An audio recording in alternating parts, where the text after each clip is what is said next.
We do not have to participate in drama. You're just running away from your problems. You're not facing them. You're not dealing with them. I had a crazy temper and I was extremely dramatic. How can I speak the truth, but do it with love? We're constantly trying to escape. We're trying to numb. 3 things to do to step out of the drama triangle. This has the power to transform family legacies. Ladies and gentlemen, welcome to the Extraordinary Family Life Podcast. We're your hosts, Greg and Rachel Denning. Excited to help with some parenting strategies today. And this one, man, this one's important because it's so challenging. It can be so frustrating, but when you make the switch, it can be so rewarding. Yeah. It totally alters family dynamics and family culture. Well, I think in a lot of ways, what we're going to talk about today is an underlying framework that's occurring in many of our interactions with our family, especially the unpleasant interactions. Yeah. So whether that's siblings fighting, whether that's you and your spouse disagreeing, whether that's something happening between you and your spouse and your child, like this is happening in so many different ways. And so when we understand the concept, the idea, the framework, the roles of what's happening, then it makes it easier for us to be able to step out of it, step out of the drama triangle, so that we can begin to create new, healthier patterns in our families. Yes, we do not have to participate in drama. Right. I distinctly remember this point in my life where I'm like, I'm done. I'm done. I will no longer participate in drama. I am out. Because, for a long time, obviously you're in it. If you're interacting with human beings, you're in the human drama. Mm-hmm. And obviously I created a lot of drama and I participated in a lot of drama. And I just at one point, it was in my early 20s, I'm like, I'm done, man. I'm so sick of drama. And I remember just this conviction of like, I'm out. I'm done. I hate drama. Mm-hmm. I'm done with this. And of course I didn't know if it was even possible. I'm like, is that possible? Or am I have to go live in the woods by myself? Is that Right. the only way to be drama free? Uh-huh. And then I realized, well, no, you can literally choose to live differently. You can choose not to participate. Mm-hmm. And so even if your siblings or your neighbors or people at church or work, there's drama happening everywhere, right? So everywhere you go, there's just drama. And I realized I started reading about people and then occasionally meeting somebody like, they don't participate. Mm-hmm. So even if the squabble's going on right there, they don't engage in a dramatic way or sometimes at all. Yeah. And they're living free from human drama. And I was like, yes, where can I get me some of that? Yeah.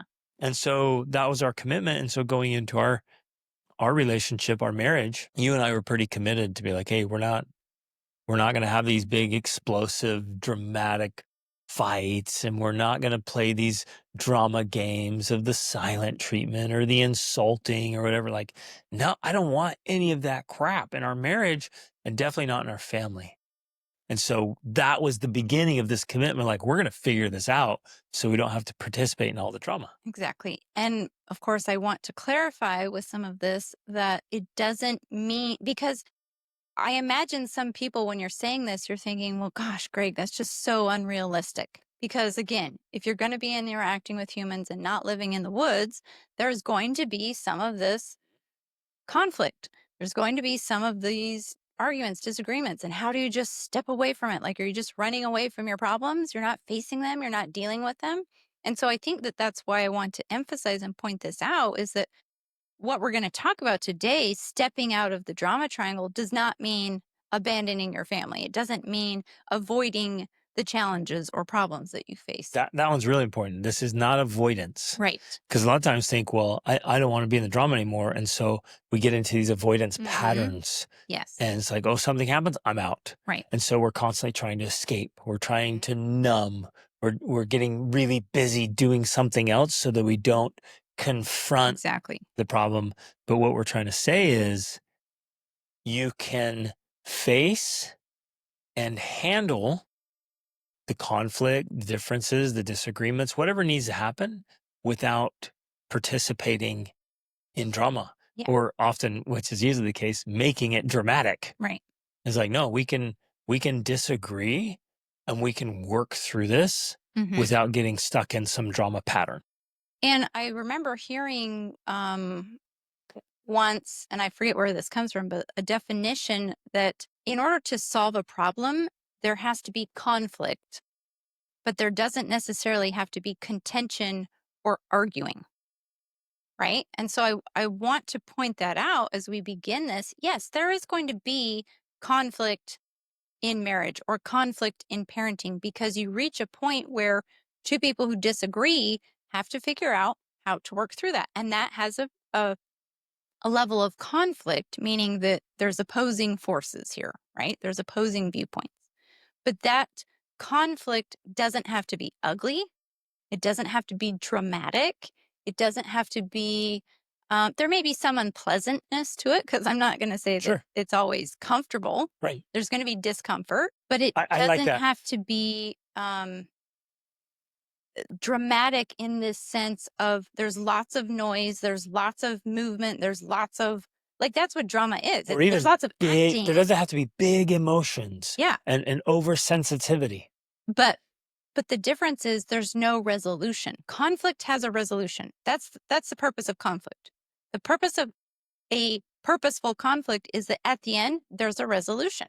Where drama and the drama triangle, it's essentially like the same thing is going around and around in circles and it's just repeating itself every so often. Yep. There's no resolution. Right. That's the main difference to me. Is Yes. that you have resolutions versus you just have ongoing drama that never is resolved. Yes. I love this. Mhm. And if we can go in with purpose and we're extremely deliberate about it, then many things can be resolved for good. It's like Absolutely. this Yeah. thing's, I'm noticing a pattern. We're going to go and we're going to fix it for good. And then from here on out, Mhm. that specific thing is no longer an issue. Right. We can keep doing that until there's so little or no drama. And okay, now I know even while we're saying this, some of you are like, that's not possible. I've never seen it. I don't know anyone who lives like that. I've never seen a family exist. And so, oh, there's my alarm going off. So Mind you. I have an alarm to go off. Okay, actually, we'll use this today. I have alarms that go off to remind me of the things I want to focus on, the things I want to do, to keep my mind alerted to new ways of being. Rachel asked me to move my alarm back, and there it is right there, interrupting our podcast. But that's actually going to be one of the strategies we talk about later. It's like, how do I remember to do this? And setting alarms and reminders is one of them. But I want to point out that it does exist, that it is possible. And I grew up in a very extremely dramatic family, Mhm. lots and lots of drama. Mhm. And I was not only a participant, but a catalyst. Mhm. And I had a crazy temper and I was extremely dramatic. I mean, yelling and shouting and fighting and crying, even into my late teens. Mhm. Still, these big explosions and big emotions. But then I learned how to go into a point of conflict and be able to handle it pleasantly.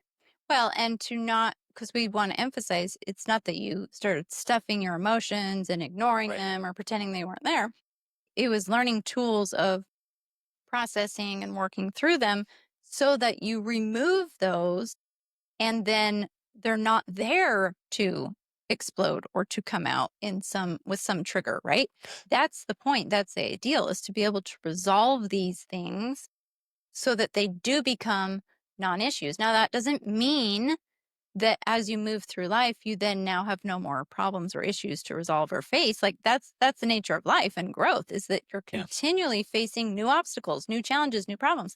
But the point is, the idea is that those are new things, not repeats of the old one. Yes. And to me, that's the essence of the drama triangle, is that instead of having a new challenge you're trying to overcome, you're stuck in the old patterns for days, weeks, months, years, decades. Decades. Right. And I think most people get stuck in some form of a drama triangle, and it just goes on indefinitely. Right. And we constantly are meeting people or working with clients. They're like, yeah, we've been, I've had this thing with my mom or with my in-laws or with my siblings, and it's been going for years or And decades. we've been going to therapy and we've it's- been doing all these and things. it's on and on they go. They still Yeah. haven't learned how to actually step out of the drama triangle and to create new Yeah. patterns. And so that's what we want to talk about today. And in fact, I want to make this strong promise because I feel like when people have a surety, it helps to have them more confidence that they can do this. And so I'm telling you, these strategies will work and can help you step out of the drama triangle in like 3 days if you listen and apply whenever the next drama triangle experience arises. Yes. I love it. So I So we'll guess give you tools and strategies. I want to hit one important piece if I can.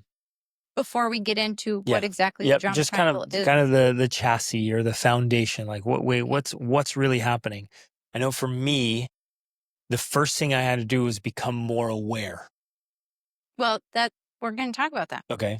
And then so we'll get into the awareness. Then I had to do the inner work Mm-hmm. on myself and realize, wait a minute, I don't have to be so sensitive and so reactive. I can be present, I can be engaged, I can have feelings, but not be so hypersensitive or take things personal, get so defensive. Yeah. I can actually disagree with somebody while still being agreeable. Yes. That's a game changer. And it's not near as hard as you might think it is, but that's a fundamental piece Right. of all of And I this. want to talk more about that as we get to the different roles and then how we switch the roles from one to the other, because I think that's a key element of it. But Perfect. first, let's talk about what are the 3 roles, because this is a triangle, of course, and it means that there's 3 points. There's 3 roles generally within any family drama triangle. And the 3 roles are the victim. So we didn't come up with this, by the way. This has been out for a There's long, a long time by name psychologists. of it. It's the blank something drama triangle. I'll have to look it up. But anyways, there's the victim, there's the rescuer, and there's the perpetrator. Okay. So So to make that up, so there's one who's persecuting or perpetrating. There's the there's person on the one receiving end, the being victim, persecuted, and then the somebody victim. steps in to try to be the rescuer. Exactly. And round they go. And we'll go through this. Some of you are like, well, wait a minute. What if there's only 2 of us? What if the conflict is this perpetual pattern? It's just 2 of us. There's no triangle. We'll get into that too, because whatever it is. So don't, I guess what I'm saying is don't get caught up on the triangle. There's Like, oh, it's only 3. yeah, It's like, so there's no, there's like 4 of us or 5 of us. We have the same drama all the time. Or there's only 2 of us, me and my daughter, or me and my son, or me and my spouse and a child. And there's just the 2 of them. So don't get caught up on the triangle. And it's only 3 people. It might be happening to all 7 of you. And sometimes you can be playing 2 roles or Yep. whatever, different. Okay, so let's talk through it. So the victim, though, is essentially, when we're saying the victim, it's not actually someone who is necessarily an actual victim. They're simply playing the role of someone who is being victimized. So they're acting like a victim, if that makes sense. So, And it could be like the brother teasing the sister. And so the sister is on the receiving end of the persecution. but it's also important for parents to understand that even if the brother is teasing the sister, behind the scenes, the sister could be doing things that cause the brother to tease her. So just because in a certain scenario she seems like the victim, she may actually be the perpetrator, right? So we have Especially to if she's understand. pleading for attention from mama. Yeah. And she's like, ooh, I get it. If I can torment my brother, Right. then he reacts. Then I'm like, come save me, mom. And so mom becomes the rescuer Yeah. and rescues me Yep. as the victim. And brother gets in trouble. Yeah. So there's a lot of nuance here or layers that could be happening. So we can't just assume that automatically, oh, they're the victim, right? But it is someone who's, kind of having like, oh, this poor me. I'm a victim here, right? I'm the one who's receiving this unfair treatment. I'm the one who's getting this unfair punishment, right? It can also be simply somebody who's doubting their own capabilities, where they're like, well, I can't do this. I can't handle this. They're playing, in essence, a victim role, right? Like, I can't handle my assignment or my work or my studies, or I can't handle doing this job that you gave me. Or our youngest tries this. Well, she'll be sitting at the kitchen table and like, will you get that for me? Yeah. Will you do this for me? I'm like, no. Yeah. And so if she wants a bowl that's up on the top shelf, I'll grab it. If she wants me to get her some milk, I'm like, you get up, get yourself some milk. And all kids will try this. And so will adults. Yeah. So we all it's play this important. at some Like point. they're like, oh, but I'm tired, or that's hard for me. And if we're not aware of what's going on, you're like, wait a minute, somebody's trying to milk the system here. Like, no way. Yeah. And so we have to know, as parents, we have to know when to help and when to Exactly. refuse to help. Right. Even this happened to me yesterday. We went outside to enjoy the evening, and then when we came back up, I had left my phone sitting down outside, and I wanted Greg to go get it and to rescue me, right? But I was like, I need to go get my own phone because I left it down there, right? So it's little things like that where once in a while it's not a big deal. Once in a while, great, I'm going to get my daughter some milk. Once in a while, you're going to go get my phone. Yep. But if it becomes the regular norm, expected, like I expect you to do that for me all the time, then you are playing the role of the victim. And then, of course, the person who rescues you is the rescuer. So we have to be careful that we're not removing responsibility from our children or our spouse. We're not removing like their own sense of control and ability to handle and solve their problems and deal with conveniences of life. Well, and that we're not nurturing laziness. Mm, Because if you think exactly. you're like, well, why do I need somebody to do this for me? And really, you're like, this is because I don't want to go down there myself. Yeah. I Right. feel tired. I don't want to go outside or I don't want to go down the stairs. Come on, Right. let's go. Exactly. Okay. So second, the rescuer. The rescuer is the one who's like, let me help you. Let me do it for, okay, I'll take care of it. I'll do that for you. And they are, you know, essentially there to help meet the needs and come to the aid of the people, the victim that needs the help. But the problem is that rescuers often are sacrificing their own time, their own energy. They can often become resentful. Hmm. And so, Well, and they're enablers. yeah, and they're enablers exactly because they're enabling laziness. They're enabling a lack of responsibility, a lack of accountability. So Well, and autonomy and ownership and like, hey, exactly. no, I can stand up for myself. I can resolve this problem. Hmm. Like, no, let me solve this problem for Right. you. Yeah. And it's so as you're saying, as we're talking about this, it's so challenging sometimes because as a parent, I know that there's a lot of nuances and a lot of wisdom required to know when to do the right things. Because even as we're saying this, I can think of examples where sometimes that is what you need to do to support or help or nurture your child. It's something you definitely need to be doing for babies. Like when a baby cries, you should immediately be Yep. responding to their needs. The little If your ones. toddler Yeah. needs help, you immediately like you essentially rescue them. Now not to an extreme where they can't learn to do anything on their own, but you're there to support them when they feel like they've reached their limits. You're there to pick up the slack. You're there And to I would help. say that's the case all the way going up. The limit should extend. So even, okay, they're 6. You Mhm. still go in Yeah, when they because reach their right. limits. When they're 16, you still step in when they reach their limits. Mhm. Even at 26, they really push their limits Mm, and their limits are substantial and you can step in. Fantastic. That's right. great. But the biggest challenge here is having the wisdom of knowing when they've actually tried and reached their own limits versus when they're just being lazy Yeah. or being a victim. I would say in general, obviously I'm generalizing here, but in general, moms are tempted to step in too soon and dads are tempted to step in too late. Mhm. We're like, no, let them toughen up, let them suffer. And so we're there to complement each other, And balance it but out. unchecked and Mhm. unbalanced, mama's stepping in too soon and the kid doesn't develop enough or dad doesn't step in soon enough as the kid feels unsupported and Yeah. distant and has that disconnect and attachment issues now. Like, Mhm. gosh, when I really need it, there's nobody there. Right. So it's both sides and this is important. Exactly. Okay, let's go now to the persecutor. I do want to say this because we might think, oh, the most of the time it's one of the parents is the rescuer, which is very often the case. It has also been the case that one of the siblings or one of the children feel like they have to be the rescuer. Mhm. Yeah. They'll intervene. I've seen a child feel like they have to be the rescuer for both the parents. Mhm.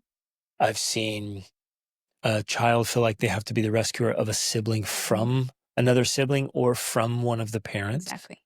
Mhm. or if both the parents. So the rescuer role isn't always one of the parents. Right. Oh, that's a good point. Okay, so the persecutor is someone who's saying, This is your fault. So we can think of the persecutor as someone who's inflicting the pain, inflicting the he's victimizing, right? But it can also be someone who's blaming, who's pointing fingers, who's being critical of the other person, right? So in some ways, parents very often are perpetrators because unfortunately, many parenting strategies focus on blame, punishment, and criticizing. Yeah. And so in that case, a parent is the perpetrator. Yeah. Or name calling or Yeah. insulting Mm-hmm. or belittling, even the yelling, the Judgmental anger, the criticism, threats, all of that threats, is perpetration. yeah, and persecution. Yeah. And so again, this could also be, especially if we're thinking about the drama triangle, the child's the victim, mom may be the rescuer, trying to save the child from the perpetrator, which is dad, who is inflicting harsh judgment and criticism. And Or vice versa. yeah, Where the mom just has been home with the kids all day, she explodes and dad's like, "Oh man, I got to rescue this kid from the wrath yes. of woman." Right, exactly.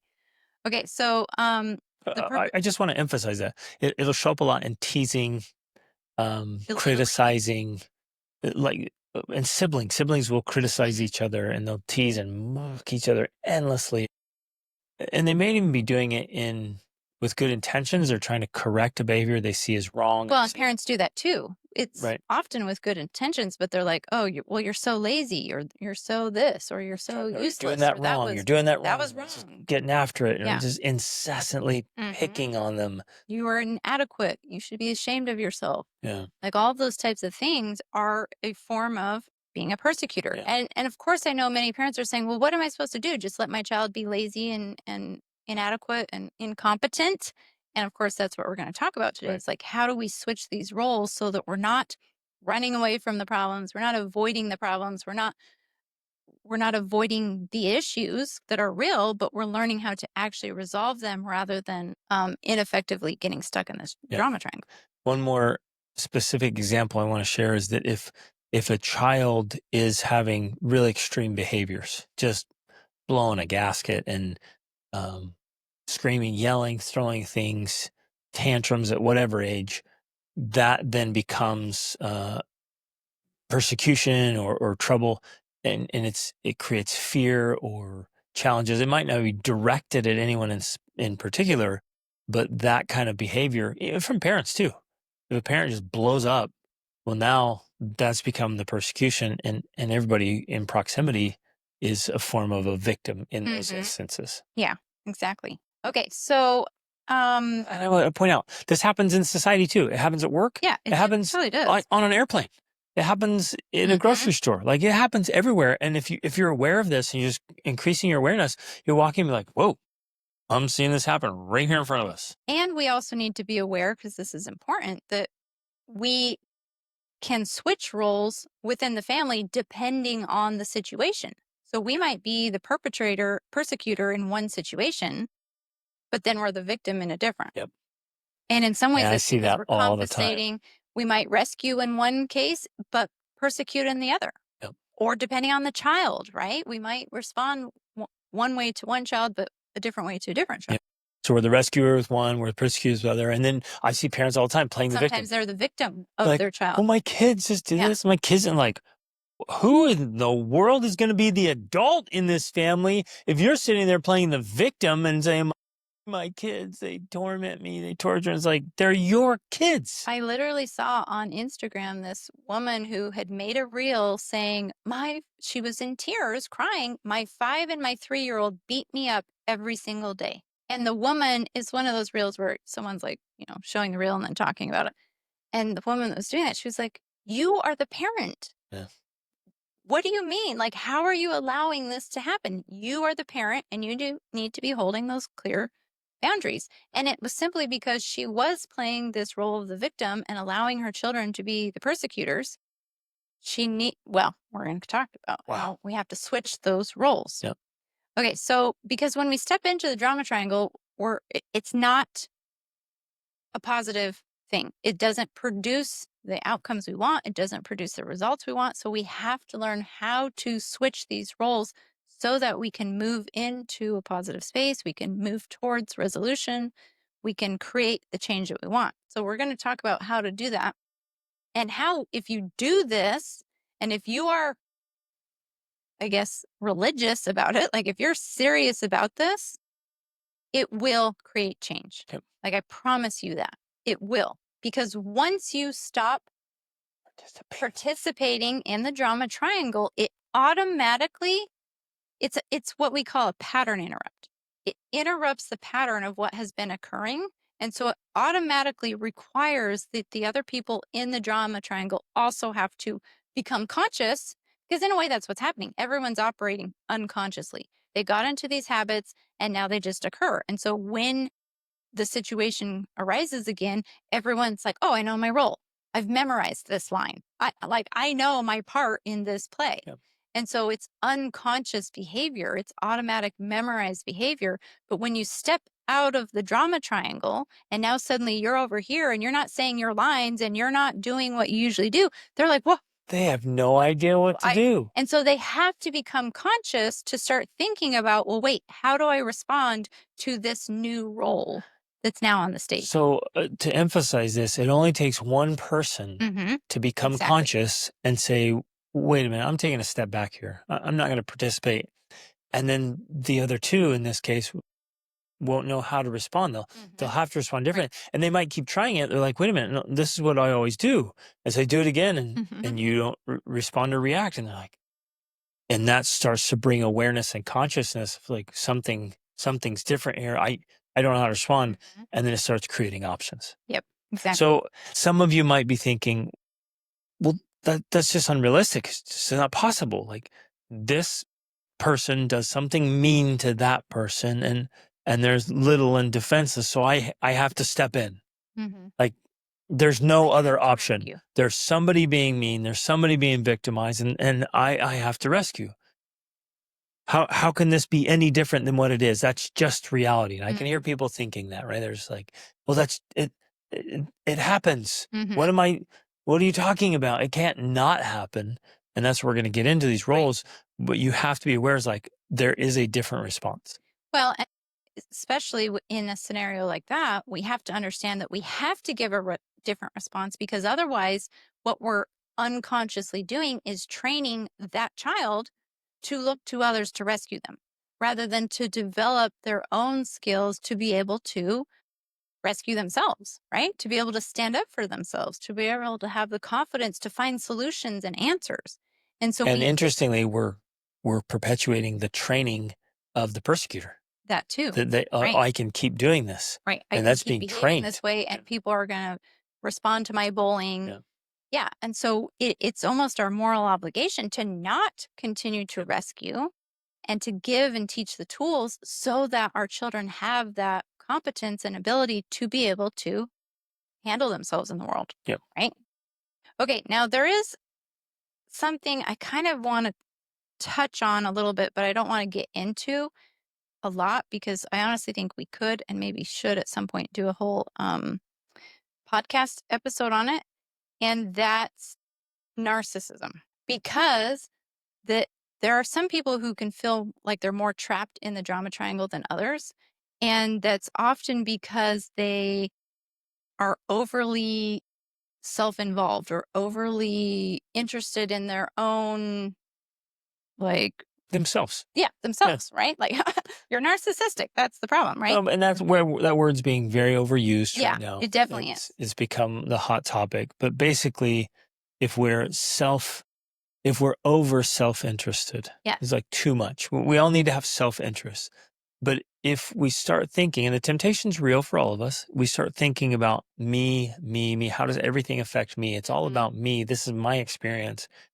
That's a very dangerous place to go where Right. you only look inward and that can be very troublesome, especially in drama. Right. And I'm only bringing it up because that over the years of coaching that we have done, we have seen, and this happens with mothers and fathers, but we have definitely seen narcissistic mothers who inadvertently are persecuting their children, and causing a lot of harm and damage because they don't recognize their own narcissism, Hmm. if that makes sense. So that's the only reason I'm touching on it at this point, because I do think it's important to at least be aware of. Yep. Like, it's difficult to know if you're narcissistic, right? Because by the very nature of it, you don't think you are, Right. because you just think that what you think is right and most important and your way is the best, and you have the best ideas and you have the best interests of everyone, and you. So it's difficult to know if you are narcissistic. But we've had many people, again, over the years reach out to us in pain, in tears, saying, my mother is a narcissist and it's ruined our family. Mhm. So it's a real thing. I guess that's why I'm bringing it up. It is a real thing. It's not a made up issue. It's something that really happens, and it can destroy families, and it can turn children against you to the point where they hate you because you, by the nature of narcissism, become this persecutor who is constantly inflicting your will on other people rather than being open to, oh, maybe my way is not always the best way. Right. Maybe my ideas aren't always the best. What's really insightful here is the tendency to be overly self-focused, to become a narcissist, can happen Mhm. in any of the three roles. If you stay as the victim, it's me, me, poor me, it's all Yeah. about me, me, and Hmm. you can become a total narcissist as a victim, parent or child. Yeah. You can also become a narcissist as a rescuer. Like Yeah. I'm the only one that can rescue things. I'm the only one that can help here. I Hmm. have to, Right. it's a savior complex. And people go out all over the world trying to save, it's me. I'm the only one that can do that. Hmm. I'm the only one that can do things right. I have to fix every problem. It's only me. Or like you were explaining, the persecutor. Yeah, well, Hmm. I'm the only one that sees things right around here. Right. I'm the only one that understands. I'm the only one that gets it. Hmm. And so you literally become a sick, distorted narcissist in any one of those three. Right. And it's funny, it's interesting too, because we don't oft at least I know for many moms, they don't view that as a form of narcissism or persecution, because they literally believe that. They do think that their way is the best and Right. their way is the most important, and what they want and need is more important than what anyone else wants and needs. And in some ways I think that's part of the feminine nature, but there's definitely a danger there that goes into manipulation and narcissism, Yeah. and um it's very destructive to the family. So the feminine nature, which is good and beautiful, if it goes unchecked, it gets into that territory, and usually it needs to be checked by strong masculine presence. Yes, exactly. And so in some scenarios like this, and this is why this is important to understand, because we often think, we may think, oh, well, the narcissist is the problem. The narcissist in the family is the one causing our problem. So if they would stop doing that, then our family dynamics would fix themselves. But what we don't realize is that in a situation like that, they're still victims and they're still rescuers. And if the rescuers and the victims would switch their roles and stop playing those roles and supporting the narcissist in their persecution, It then guess stops. what? The drama triangle stops. Yep. And now new behaviors form because you say, I'm no longer going to support you as the persecutor. In fact, I'm going to step into a different role. So let's get into what those roles are and how to actually step out of the And drama so triangle. we're pointing out here the obvious, and I want you to just write this down, deeply Memorize it, ingrain it tattoo it into your in your life. brain. People treat you the way you train them to treat you. Exactly. That is true in every scenario you can think of, and particularly at home and in family. So if if you look at your family dynamics and there's drama triangles going on or drama patterns going on, just acknowledge and know, like, that's trained. That's But they're saying, conditioned. no, Greg, it's not trained. Like It's been like that I since the never beginning. I It's never always told been them that they way. could treat me that way. I never yell back every time they do it. It's like, well, what you've been doing has created the conditioning and the training to Mhm. allow it to keep going. Yes. Okay. So important. So we're gonna tell you three things to do to step out of the drama triangle. Or any drama pattern. I want to keep Yeah. emphasizing this. So maybe, let me give you an example. So maybe it's like you and your spouse or you and a child. And it's like, well, every time they do this, I do this. And every time they bring that up, this happens. And it's often the case with a topic. But every time my spouse talks about the money, bam. Anytime they bring up sex, bam. Anytime this happens, bam. And I think in something like that, where it is two people, there's still this triangle that's going on. So say one of them's the persecutor and the other's the victim, but then there's something that becomes the rescuer. And maybe it's Food. you leave, or maybe you go eat, or maybe you run away, or maybe you explode. That's the thing that becomes the rescuer, because it's rescuing you from the situation so that you don't have to deal with it. You don't have to resolve it. You don't have to keep working through it. You just get to escape. Yeah. So it could be like we're discussing something, there's conflict, and then one of us just lots of tears or lots of yelling. That's the escape. Or maybe Or the slamming children, doors or going away or the kids come in. the children become the rescuers because they don't like what's happening. They want to save mom from dad or whatever. And so they come in and become the rescuer to take away to get rid of the situation. But if the resolution doesn't occur, then the situation's not really solved. Right. And so it just keeps resurfacing and coming up again because it's going to. It's going to do that until you resolve the issue. It is going to keep resurfacing. Yeah. And that's what we want to emphasize, because that's our entire approach about how to create a better, more extraordinary family life. If you resolve the issues, then guess what? They go away. And you don't have to keep dealing with the same ones. You get to move on. You get to solve new challenges, right? But you don't get stuck in continually solving the old ones. That's the point. Well, not even solving them, just enduring them. Yeah, because you get stuck in the old patterns and you just deal with it indefinitely. Man, it's interesting. I'm glad you brought that up because there's been so many coaching sessions over the years where people have turned to movies, um, media, entertainment, food. The package of Oreos literally became the rescuer. It would blow up. I'm going for my Oreos, Right. or I'm gonna drive away. Or I'm going to go shopping. I'm going to just go look at porn. It's some Mhm. addiction or a bad Right. habit.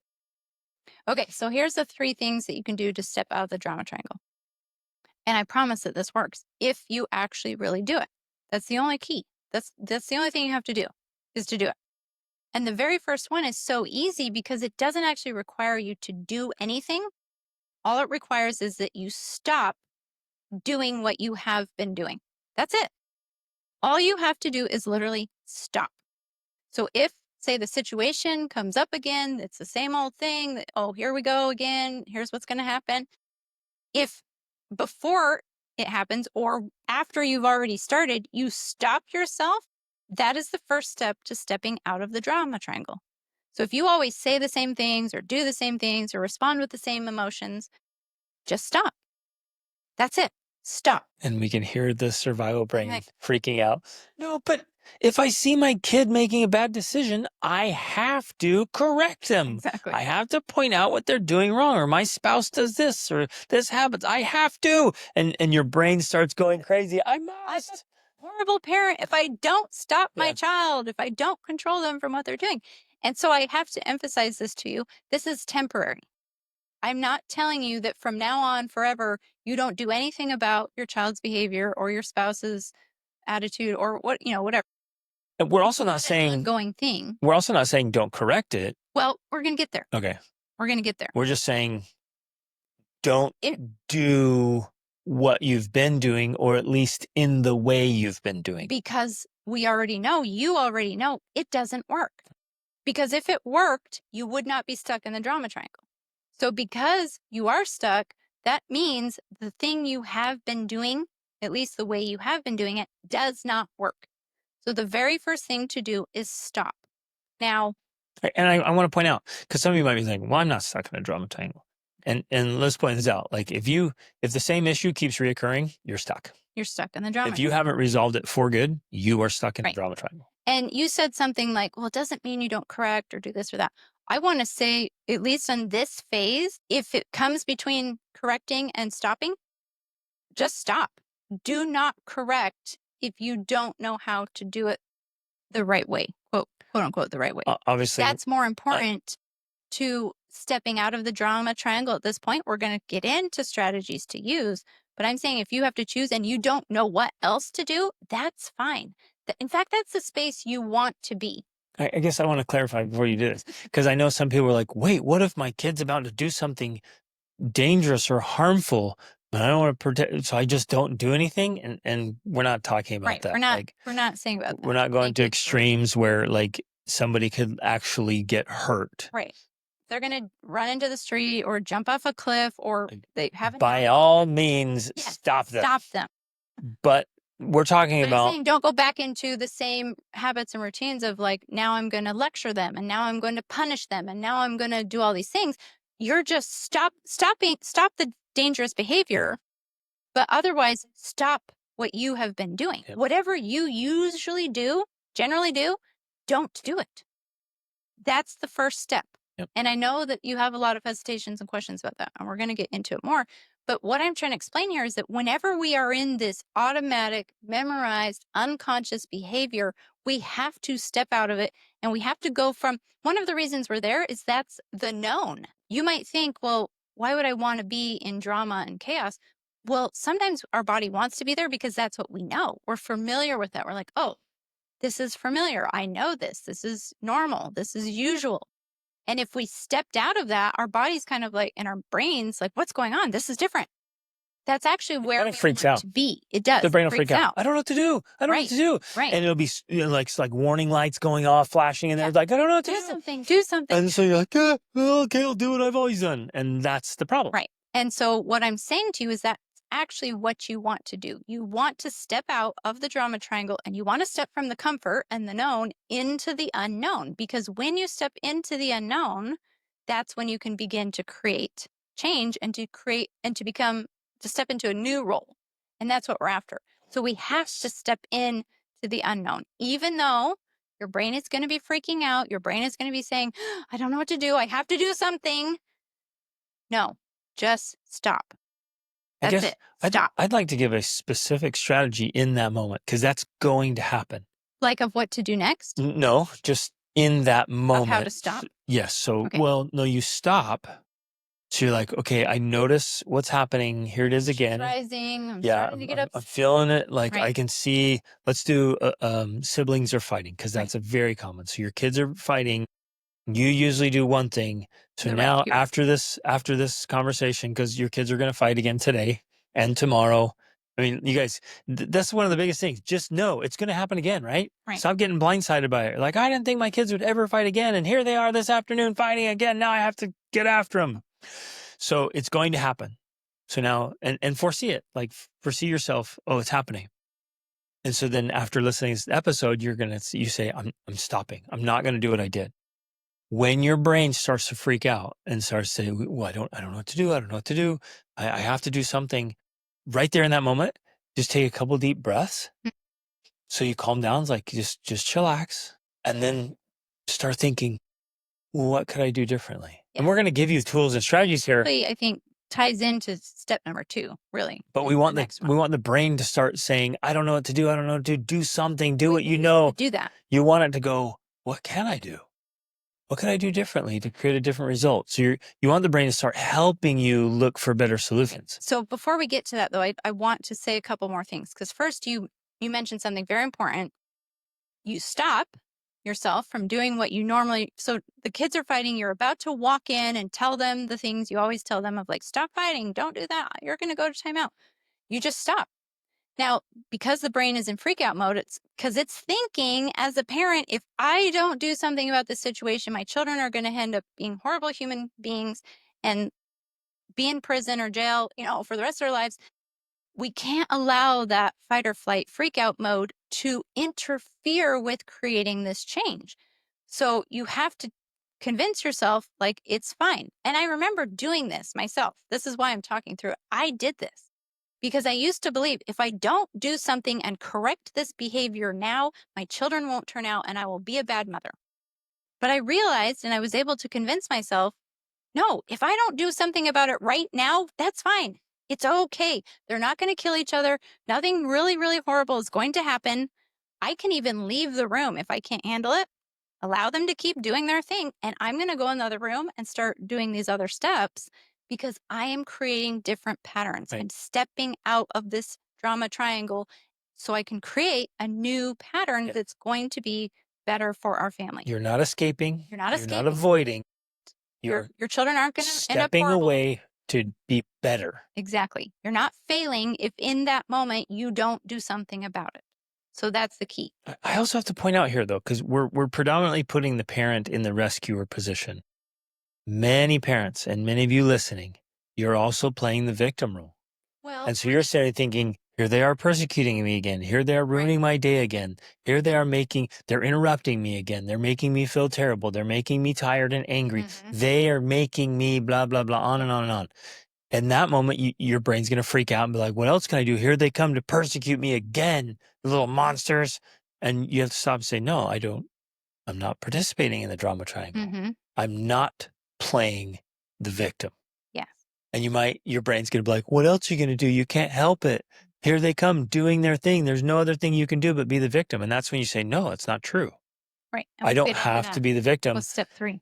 And then many of you are the persecutors. You're going around without unconsciously. Yeah. So maybe the kids are Persecuting. fighting, and instead of going in and rescuing, you go in persecuting and say, what's wrong with you guys? You're always doing this. What's the problem? You guys are Many parents start the fights. Yeah. Dad walks home from first thing in the morning, screaming and yelling at the kids to get ready. Or he comes home from work, blasts through the door, starts persecuting. He's the persecutor. Mm-hmm. Or mom throughout the day, she's just angry, upset, bitter about her childhood or being 30 pounds overweight or whatever her thing is. She's going around. She may not realize that's what she's upset about because she Right. thinks she's upset about the laundry or the dishes or this or that.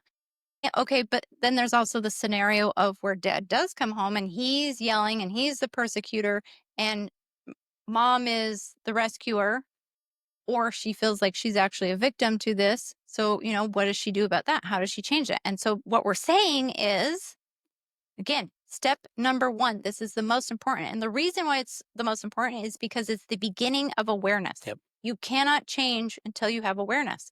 And so when you stop, you give yourself space to have some of that awareness. And so that's why this is the most important. You have to stop. Whatever it is that you usually do, just don't do it. Just literally stop. That's what I'm telling you is number 1. And then we move to number 2, which is developing more of this awareness we're talking about, is we have to name or identify what is going on and what role we are currently playing. So this is where we have that space of like, okay, wait, here I am. I'm in the drama triangle right now. What role am I playing? Am I being the victim? Am I being the persecutor? Am I being the rescuer? Like, you've got to get really clear on what's happening so that you can start to identify, oh, yeah, and don't necessarily do it out loud. This is in your brain, especially at first. You don't say, husband, you're being the persecutor right now, and I don't like it, right? This is happening internally. It's helping you develop this awareness so that you can focus on what you can do to change the drama triangle, because you can't make your husband stop being the persecutor or the rescuer or the victim. You have to change your role in the triangle so then it, in a way, forces or encourages them to then change their role because you're no longer supporting them in their role by staying in the drama triangle. So you focus on naming it. So this is it's the next step in awareness or Exactly. awakening. Right. It's like, okay, it's starting to happen. I'm not going to participate. I'm not doing it. Okay, now what is happening? What's going on? I'm almost like I'm objectively stepping away and looking back at it. It's Right. like, You're what's watching going on yourself. here? Oh, okay, this person's upset probably about that. And so here goes the drama. It's like, wait a minute. What if I just walk over and give him a hug? I've never done that before. I've always yelled or run off. You keep jumping Oh, ahead. I was just teasing it out. I know. Okay, so you're teasing out. That's good.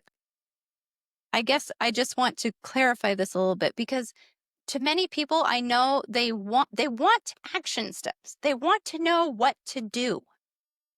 And yet we're trying to we're trying to take something that doesn't feel like an action step. It's internal awareness. And we're trying to make it into an action step so that you realize, wait, no, this is actually important.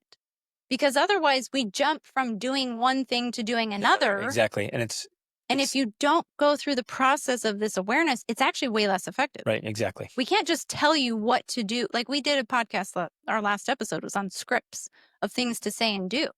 But if you don't have this internal awareness step in between, what you do ends up being less effective than if you practice this step. It literally might just be a variation on what you've Yes. been doing because you haven't stopped and become aware of what's happening Exactly. and then deliberately act differently. Right. You're like, oh, well, the Denning said to say this, so I'm just going to go ahead and say it.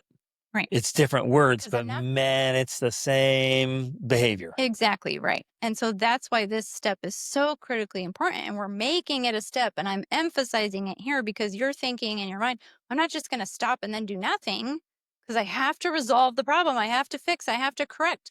And I'm saying, no, this is the step. Stop. That's a step. And then name and become aware of what is happening. What get clarity. Watch yourself like you're in a movie. What is happening and even play it out, right? What usually happens and how am I participating in this?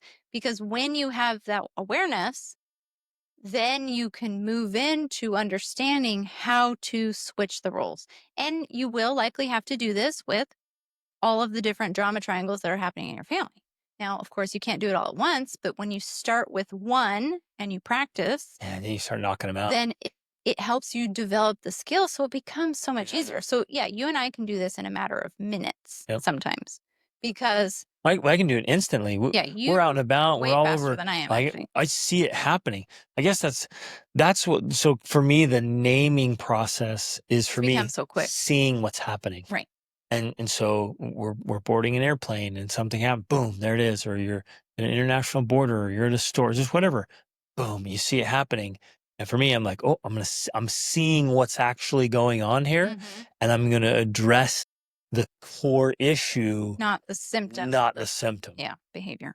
And I found that just with diplomacy and kindness, And by stepping into one of these other roles, which we're going to talk about, I'm not going to get reactive because oh no, here comes the whatever. We're the meltdown. We're parked somewhere in some foreign city, and oh, here comes the parking police people, and oh, they're going to do this, and then I'm going to yell at them and tell them blah, whatever, and this. I'm like, no, I was like, oh, I see what's about to happen. How do we resolve the whole thing? Okay, I'm going to engage.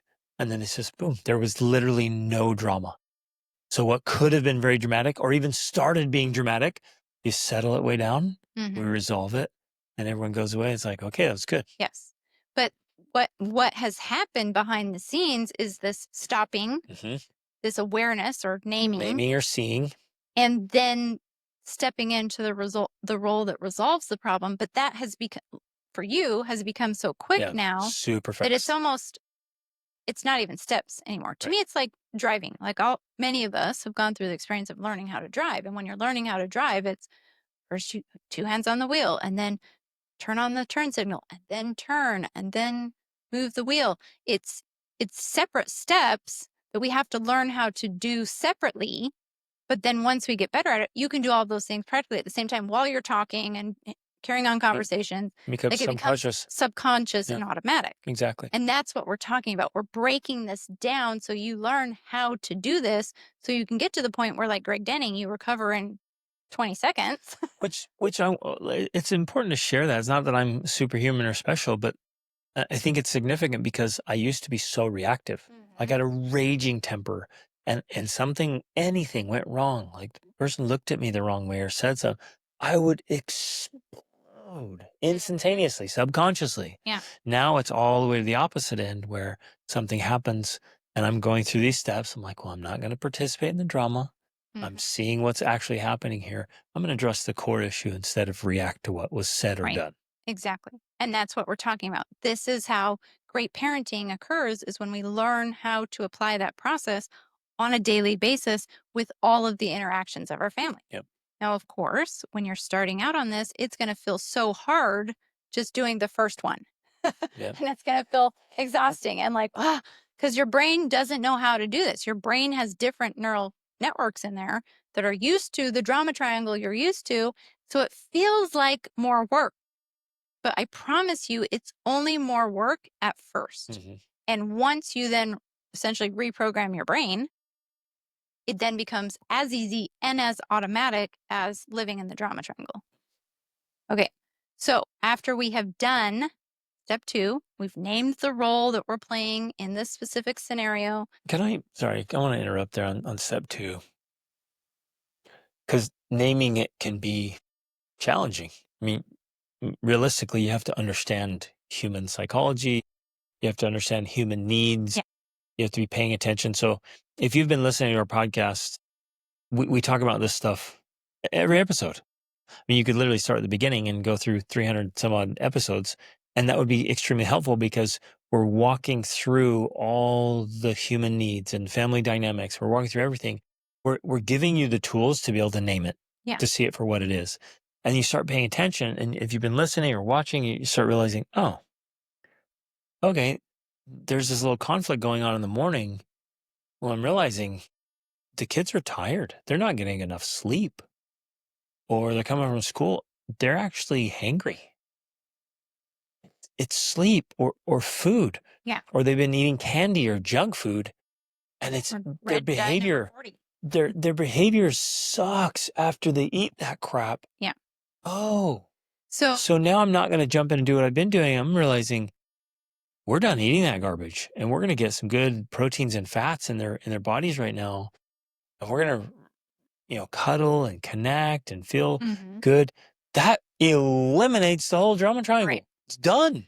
So, yeah, I like that you're emphasizing this because, I was specifically saying, well, name the role that you're playing, which is an important part of what's happening. They come home from school or whatever, you feel like you're the victim of their persecuting behavior from their hangriness. But when you learn to just not only identify the role, but then even on another level, you begin to name and identify the underlying causes, like you were saying, they're hungry. In fact, we've said this before. What is it? Over 80% or 90% of arguments between people in a family are because at least one of them is hangry. Like that's significant. If you realize that alone, in fact, Greg and I will often, if we start disagreeing about something, I'll be like, one of us is angry, I think. Let's go get some food. And then we'll continue the conversation later because we realize that is a factor. It's real. Or we're tired. If you're just Yeah. exhausted and Rachel's like, we need to do this on, babe. Like, I'm spent and it feels like you're pushing my last nerve here. Like, for real, I'm not trying to avoid you. Can we talk about this in the morning when I feel good? Yeah. Right. Can we take a break? Like, let's not insist on having a difficult conversation when we're tired or Mhm. hungry. Like, that's Exactly. craziness. Yeah. Or, you're homeschooling and you start noticing, it's like, wait a minute, the kids start fighting every day around 10 or 11. What's going on? It's like, oh, well, that child's working on their math Oh, and they hate math and they're struggling with it. Isn't that true that right. humans take out their frustrations on whoever's near them? Mm-hmm. So you're sitting there and like, oh, they're in their math again. They can't figure it out. They're so pissed. They're just livid. And so they're looking for an outlet and they start teasing a sibling. You're like, oh, I wonder. it's the frustration around math. Wow. And I've been just jumping in the drama triangle every time where really I need to go solve that core issue. Right. Exactly.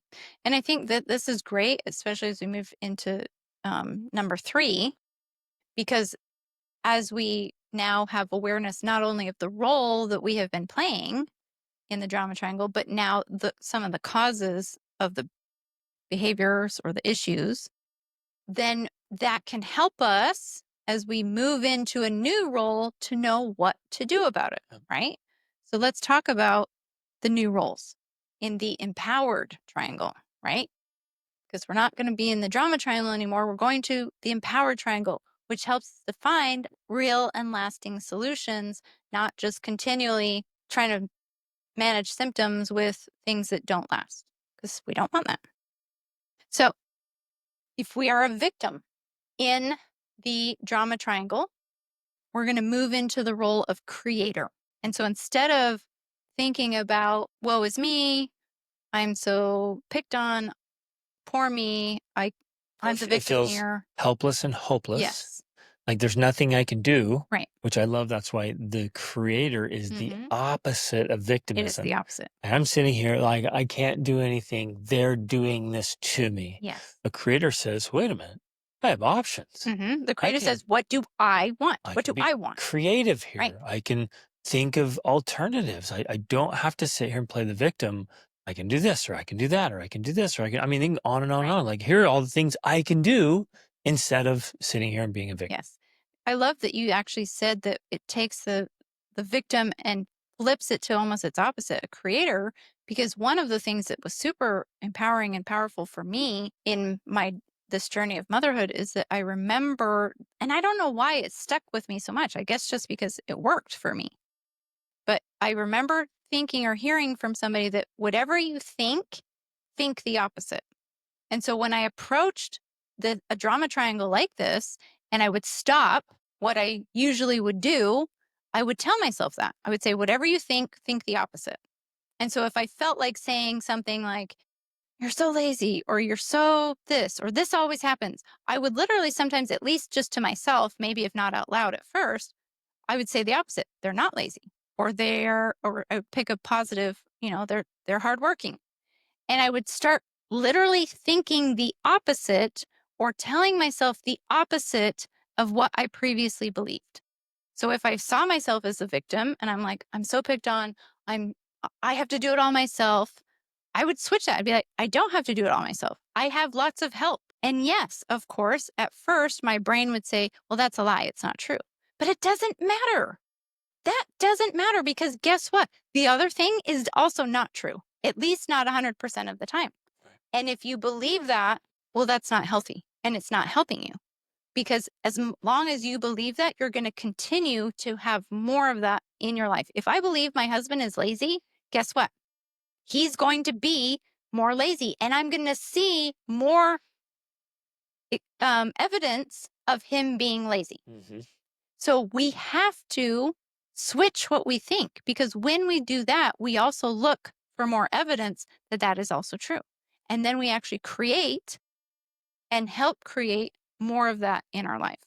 So whatever you think the opposite. That was what really empowered me. So as we go through these roles, I want to think about that and I want to, encourage and emphasize that. And it's so much easier to do like right now in a calm moment when it's not happening. Yeah. In the moment, like you get activated and your brain kind of shuts down and you're getting into it. Your brain isn't going to be like, let's sit here and think of creative options. How can I do the opposite? But if you do it from a calm state, it's so empowering. So let's go through the scenario. For a second, though, can I interject for Yeah. a second? Because I guess that's why I emphasize this strategy because for me, that worked even in the moment. I don't know why. And for some people, it may not work. Well, I get what you're saying. But you're like, okay, think the opposite. So you Whatever I think, stop think and the trying to opposite. catch And yourself. my brain would come up with the opposite.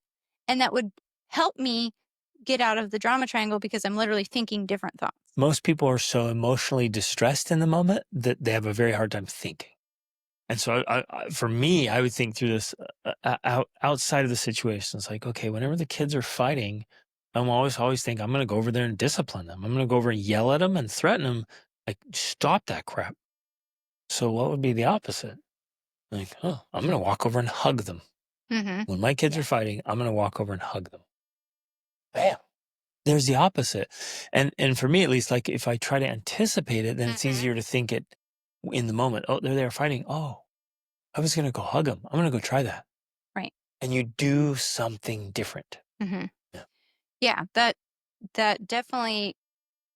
Because if we always go back to number one and we at least stop what we usually do, whatever the normal is for us, I feel like that's the space where we can remind ourselves, whatever I think the opposite. Like let me try doing something I wouldn't normally do, and that begins to interrupt this pattern. Love it. So anyway, so victim creator, sorry. So in that space, it's simply about, well, no, I'm not the victim. I'm a creator. What do I want in this scenario? What do I want to change? What do I want to be different? What are my options? What are my options? Yeah. For the rescuer moves into the role of coach. I love this one. Well, I like coach.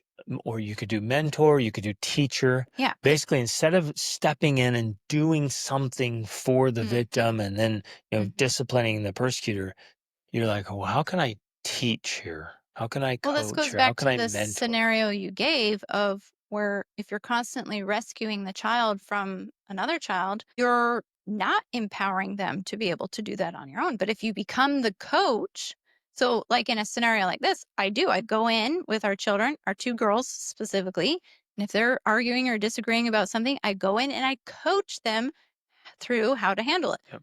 Why don't you try saying it like this?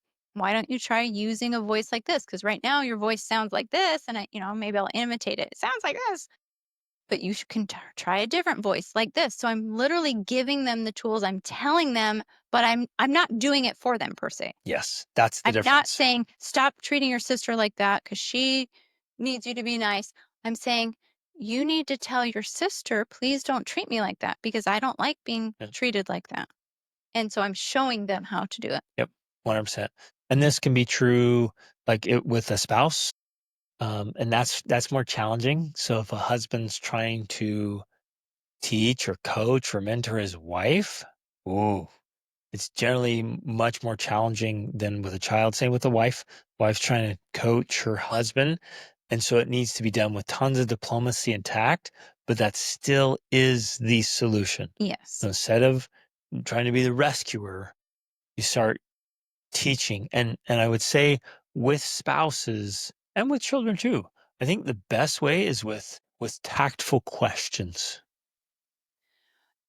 I'm gonna add an element because again, I feel like with between spouses, it can be a little more challenging because there's different dynamics there, of course, with the male and female. And so there's another level because you and I both know that if your wife specifically is upset and she needs love and support, the best thing you can do is go to her, hold her, listen to her. But if she's been playing this role of being the victim or whatever or persecutor, then the best time to play that coaching role, well, especially if you've been rescuing her, is after that reassurance, that time of reassurance, if that makes sense. So then when she feels better, she's calmed down, that's when you have that talk of like, hey, this is what I've been noticing. What can we do differently? This is what we need to change. I need to stop rescuing you because, it's not making you stronger or whatever. But it's kind Or of I need to in some stop ways, rescuing the children from you yes, because what's going on, right? Like right. And in some ways, this also does work with children because sometimes that's what children need in the moment, and then later they need the 100%. the coaching. Yep. But what we're trying to do is see it from this framework of like, okay, instead of playing this normal role of where I come in and rescue, I'm going to switch my role here. And if I become the coach, then of course the next level is knowing when is the best time to do that coaching because sometimes all your kids need in the moment is like a hug Yep. and some reassurance and some love. And then later you're like, hey, let's talk about it. Let me coach Yeah. you. Well, it's It, time and it tactic. requires awareness. And then so if wives want to coach husbands, a husband's greatest need usually is to be respected. He needs to feel Hmm. respected. So if you're like, husband, I'm going to coach you about how to handle this, he's not going to take that very well. Yes. And so you're not going to step in and I know better and you suck. You're Hmm. ruining our lives. Every time you come home from Not work, gonna go over. screaming and yelling, like that's just not going to work out. He's not going to want to listen. So it's knowing when, like you pointed out, when to do this, but it's also practicing tact. Like, how can I handle this so it's not disrespectful, but it's creating the awareness.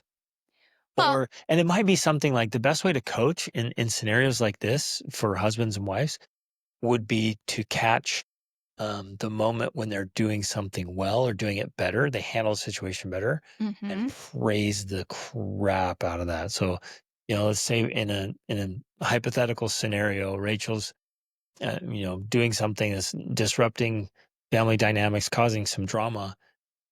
I wouldn't, the tactful way to do it, be like, babe, gosh, I crazy love it when you are just cuddling with the kids and reading You would to tell me them that at a different at a time, different time. Yep. not in the Yeah. moment when I'm And I'm going to navigating. emphasize the positive and how much I love, how amazing it is. I'm going to keep doing that, keep doing that. So in her mind, she's like, wow, he really likes it when I do that. She's going to start doing it more and more and more. Yeah. And even those scenarios, right? I also want to give another example for coaching, because we may think that, oh, if I'm the coach in this coaching role, it's always going to be me saying the things that need to be said. But part of the coaching role can simply be exposing Yeah. or sharing information with the person you're coaching that helps them develop those ideas and mindsets. So for us, and we constantly do this Yep. with you, and I do it with each other, and we do it with our children. One, we're constantly listening to or reading or watching things all the time. And if we find something, we do a screen recording on our phones, or we take a picture of it out of a book and we share it with each other. So we're like, oh, wow, this is a great principle. This is kind of an idea I've been trying to think about or work on. So it's not just coming from me, but it's also coming from this expert or this book or this podcast episode. That's a very powerful way, because it also feels less threatening. It's not me saying, you're horrible, right? And you need to work on this. It's so and It's a third so party. Yeah. saying, hey, if parents work on doing these things, it produces these outcomes, and that's, much better. Yep. So that's another way to approach this role. You don't have to think of like you're coming up with it all yourself. It's, I'm introducing Right. this to. It's a great way to Yeah, quote coach. exactly. Okay, last role, persecutor, now moves into the role of challenger, right? So it's essentially like, how can I speak the truth, but do it with love? Because in some ways, persecuting is essentially trying to tell someone what they did wrong or tell someone where they messed up, right? And as parents, we feel like that's our job. My job is to tell you when you've messed up. My job is to tell you how to do things better. My job is to punish you when you misbehave. But if we don't do it appropriately, then we actually just become the persecutor instead of someone who's challenging them to become their best selves, right? And that's the ideal. We want to challenge them, we want to inspire them, we want to push them in a positive way towards improving themselves rather than feeling like they are a victim of our persecution and our punishments and Yeah. our hate. And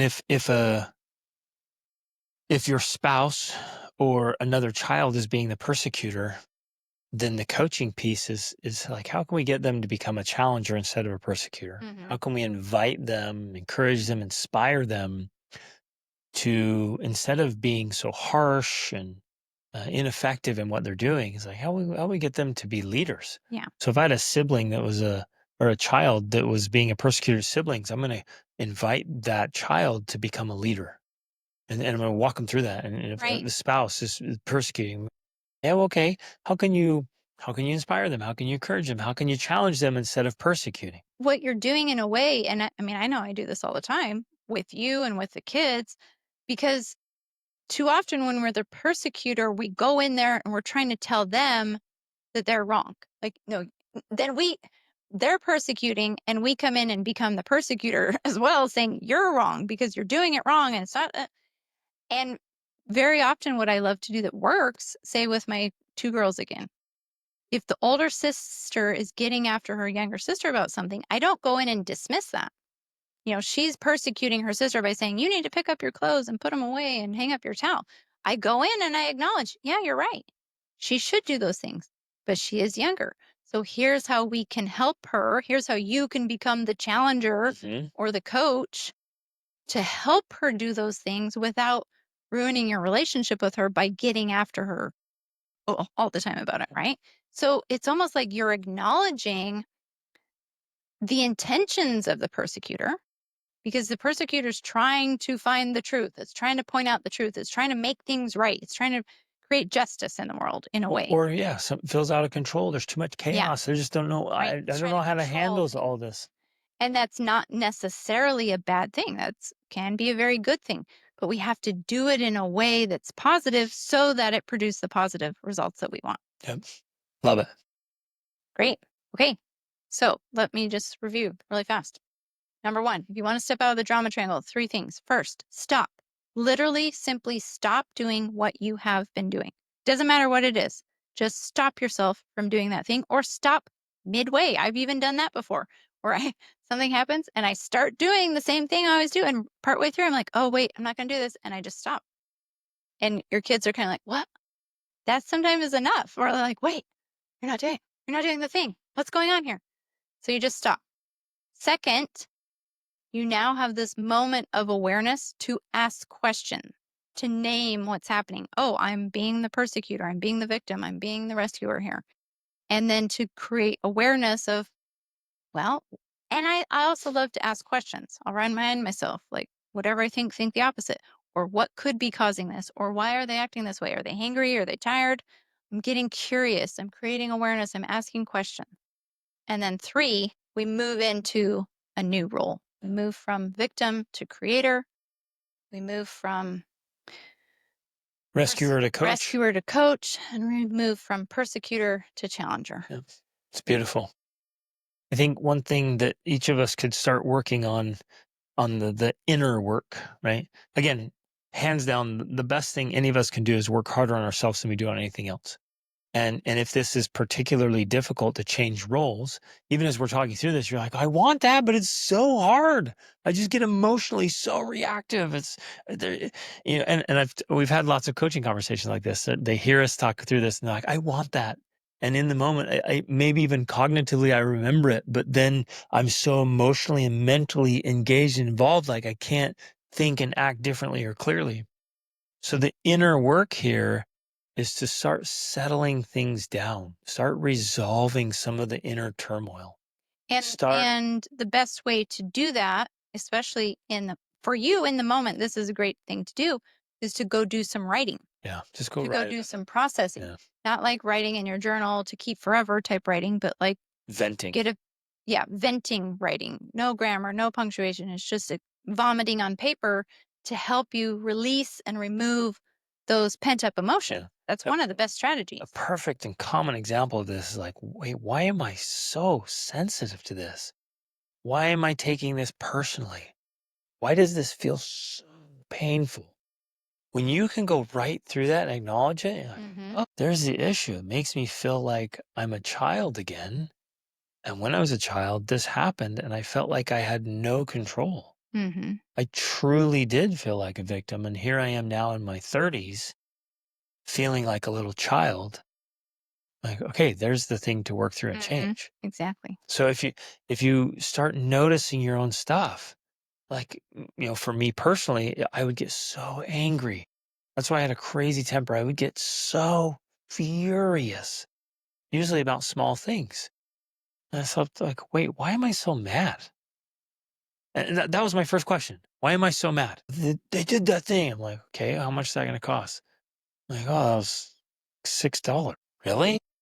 Am I going to blow a gasket and just become, an embarrassment to myself for over $6? It brought this awareness to my mind. I'm like, wait a minute, why am I upset? I'm not going to get upset about that anymore.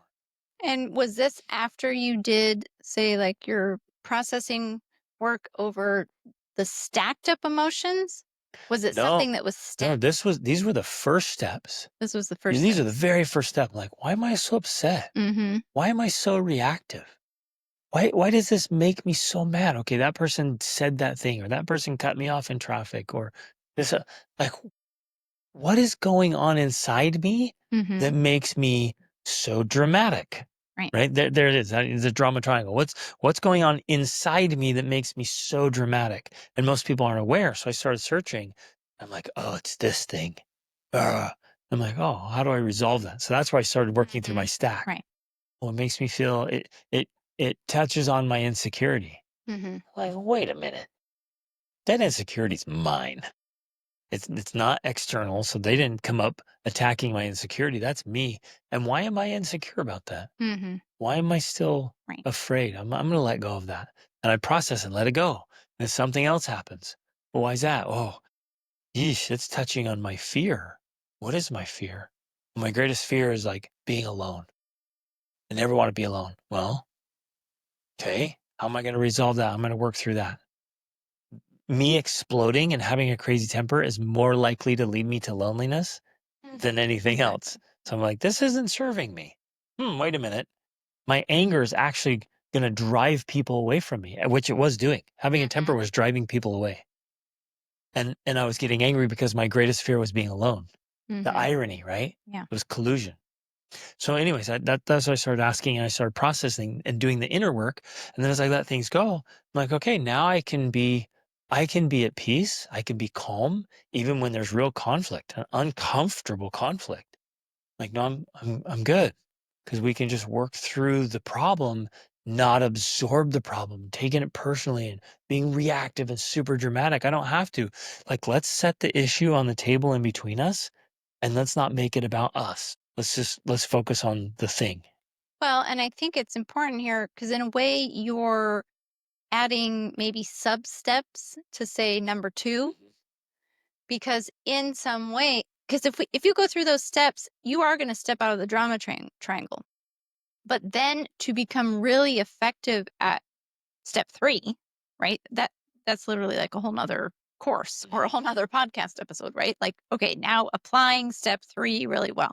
And as a part of that is what you're talking about here is that you have to do the inner work, because what many parents don't realize is that it's our own inner issues that are getting in the way Yep, of us being better parents. exactly. So we have to do this work of clearing out, like, and asking these questions. Why am I so upset about that? Why do I feel this way when that happens?